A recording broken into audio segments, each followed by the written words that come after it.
Bonjour, bienvenue sur Nature Conseil. Petite capsule vidéo ce matin pour vous parler de troubles digestifs légers, donc du style les ballonnements, les gaz et puis parfois les diarrhées aussi. Et un remède très simple que l'on peut utiliser et que vous pourrez trouver dans n'importe quelle boutique bio ou même chez votre pharmacien. Je veux parler du charbon. Alors le charbon que l'on trouve sous différentes galéniques, la poudre, les capsules, chacune, je dirais, a des avantages, a très bons avantages. Par contre, les inconvénients, effectivement, si vous prenez de la poudre, c'est que vous en aurez plein les dents et plein la bouche et ce sera un petit peu difficile à vous rincer. Voilà. Donc, moi, je préconise toujours plutôt les capsules, c'est beaucoup plus simple à avaler que le charbon en poudre. Bien.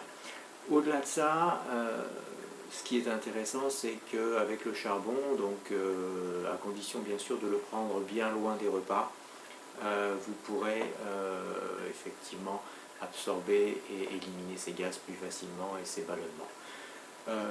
Pourquoi loin des repas? Parce que sinon au niveau de la prise alimentaire, ça va perturber l'assimilation des nutriments, donc c'est un petit peu embêtant. Après, il y a un autre élément aussi important avec le charbon, c'est que vous ne devez jamais prendre le charbon tout de suite après ou tout de suite avant une prise médicamenteuse. Pour la même raison que pour les gaz, le charbon est un gros absorbant, donc il absorbe plein de choses et il peut absorber les principes actifs des médicaments que vous auriez pris ou même des plantes, des traitements, de tout traitement que vous auriez pris auparavant.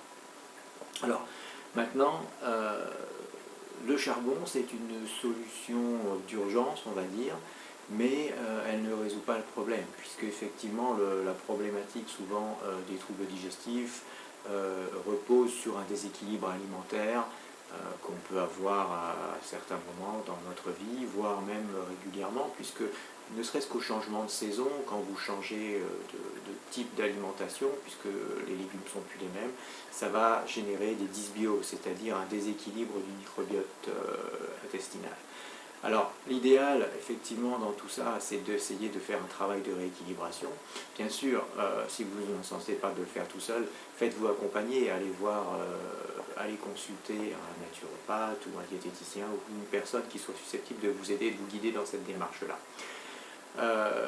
Régler la dysbiose, ça se fait effectivement par l'alimentation, bien sûr, mais ça peut aussi se faire par la prise de probiotiques.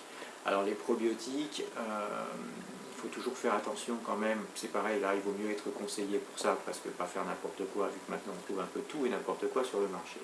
Donc faites-vous conseiller, ce sera toujours une des bonnes solutions. Au niveau alimentaire, veillez à surveiller les déséquilibres et à réguler tout ça, donc éviter les excès de glucides, donc de pain, de sucreries, de choses comme ça. Les excès de fibres aussi ne sont pas forcément bons, les gens qui mangent que de la verdure, que de la salade, ont souvent beaucoup de ballonnements, parce que ça favorise une flore de fermentation. Voilà.